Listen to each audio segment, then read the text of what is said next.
Hello guys, alam nyo ba may pumunta kahapon dito na surveyor kasi yung likod ng bahay namin is gagawin ng super highway. 20 meters daw yan na super highway guys. So may mga pumunta kahapon dyan na surveyor. Chinek nila ulit kasi nung February pumunta na yan sila dyan. Tinignan nila yung area. Then kahapon bumalik sila, may mga dala na silang mga gamit. Sinurvey na nila yung daanan. 20 meters daw yung daan guys. Sobrang laki kasi super highway. Then hindi daw makakain dito sa side namin. Hindi daw masasali yung dito, yung sa side namin na lupa. So bale yung kukunan lang nila ng 20 meters is yung doon sa kabila, sa tapat ng namin, bahay namin. So ayun, kapag once na may daanan na dyan, pwede na kami mag-business, pwede kami maglagay dyan ng kung ano-anong business kasi magiging na yan, super highway and magiging commercial area na. So tignan natin guys, pakita ko sa inyo ang area. So tara, puntahan natin. So yan, ito lang guys. So magiging daanan na yan, gagawin nilang super highway. Yan guys.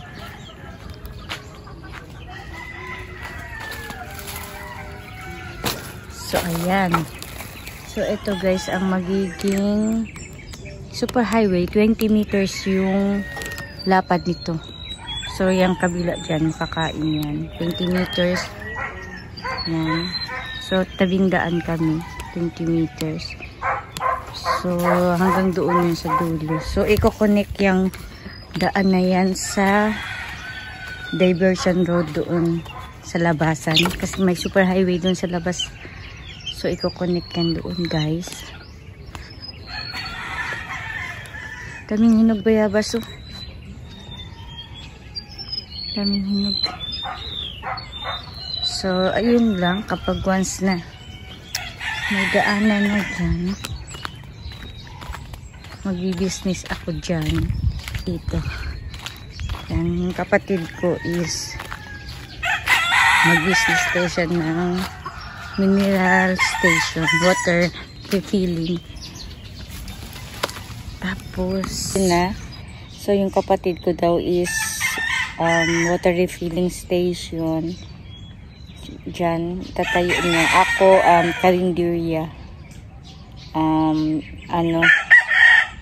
magluluto ako ng ulam and mini and maliit na tindahan.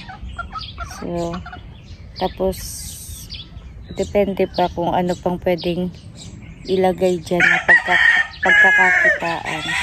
So, kapag pupunta kami ng town, hindi na kami maglakad pa palabas ng subdivision. Dyan na kami diretso. Dyan na kasi may mga jeep na dadaan dyan, tricycle, so, piagyo. So, ayan. Hindi na hassle sa amin. Marapit na. Kaso lang yun lang, maingay na sa kwarto namin kasi marinig na namin yung mga sasakyan dahil malapit lang talaga, tikit lang sa daan.